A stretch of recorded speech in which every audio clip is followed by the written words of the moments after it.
وفا کی اساس تو دیکھو، تمہارے ساتھ ہے کون آس پاس تو دیکھو۔ سو شرط یہ ہے جو جان کی امان چاہتے ہو تو اپنے لوح و قلم قتل گاہ میں رکھ دو، وگرنہ آپ کے نشانہ کمانداروں کا بس ایک تم ہو، سو غیرت کو راہ میں رکھ دو۔ یہ شرط نامہ جو دیکھا تو ایلچی سے کہا، اسے خبر نہیں تاریخ کیا سکھاتی ہے کہ رات جب کسی خورشید کو شہید کرے تو صبح ایک نیا سورج تراش لاتی ہے۔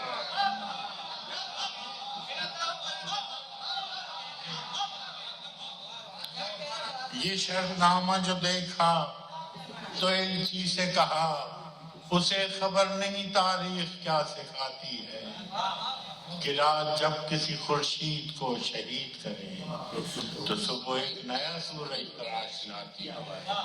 سو یہ جواب ہے میرا میرے عدو کے لیے کہ مجھ کو حرص کرم ہے نہ خوف خمیازہ، اسے ہے سطوت شمشیر پر گھمنڈ بہت، اسے شکوہ قلم کا نہیں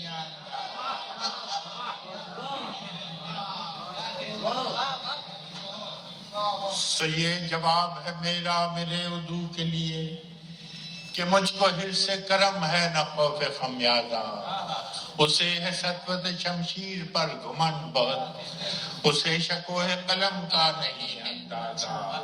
میرا قلم نہیں کردار اس محافظ کا جو اپنے شہر کو محصور کر کے ناز کرے،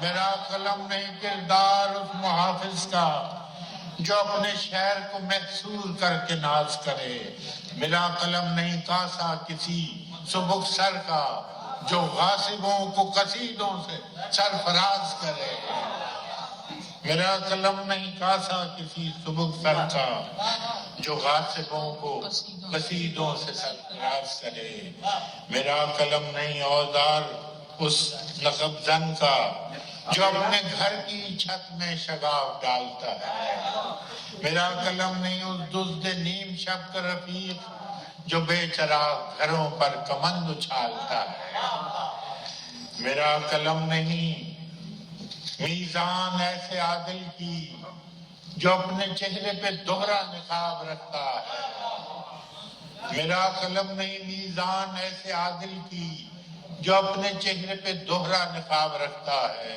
میرا قلم نہیں تسبیح اس مبلغ کی جو بندگی کبھی ہر دم حساب رکھتا ہے،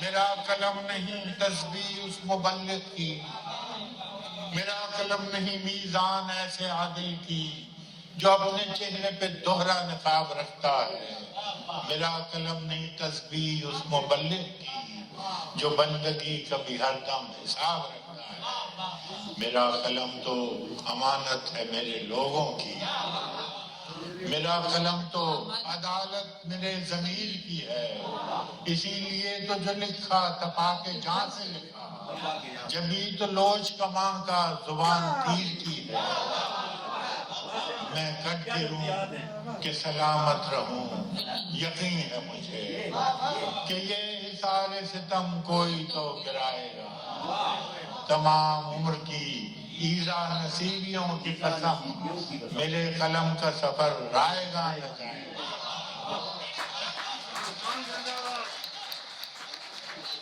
میں پی اے جی ایچ کی طرف سے ناصر علی سید صاحب کا بہت شکریہ ادا کرتا ہوں۔ یہ ہماری خوش نصیبی ہے کہ وہ ہمارے درمیان موجود تھے اور ہمیں ان کی بیش بہا باتوں سے فیضیاب ہونے کا موقع ملا۔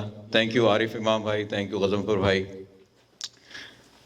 ذیشان مرزا کا بہت بہت شکریہ، انہوں نے آج دوبارہ جو ہے وہ اس کو ویڈیو کوریج دی ہے۔ یہ ان کا پیشہ ہے لیکن پی اے جی ایچ کے لیے بغیر کسی معاوضے کے کرتے ہیں۔ بہت بہت شکریہ۔ جمیل صاحب کا شکریہ، حسن بھائی کا شکریہ، آپ تمام لوگوں کا شکریہ۔ میں کوشش کروں گا کہ یہ نشست چلتی رہے، جو ایک روایت ڈالنے کی کوشش کر رہا ہوں کہ ہر مہینے کی دوسرے اتوار کو ہم یہ نشست کیا کریں. 4:30 بجے لوگ اگر ٹائم پہ آ جائیں تو ہم ٹائم پہ شروع کریں گے انشاءاللہ. فراز کے 2 شعر پڑھوں گا. میں نے دیکھا ہے بہاروں میں چمن کو جلتے, ہے کوئی خواب کی تعبیر بتانے والا. تم تکلف کو بھی اخلاص سمجھتے ہو فراز, دوست ہوتا نہیں ہر کوئی ہاتھ ملانے والا. احمد فراز, تھینک یو سو مچ.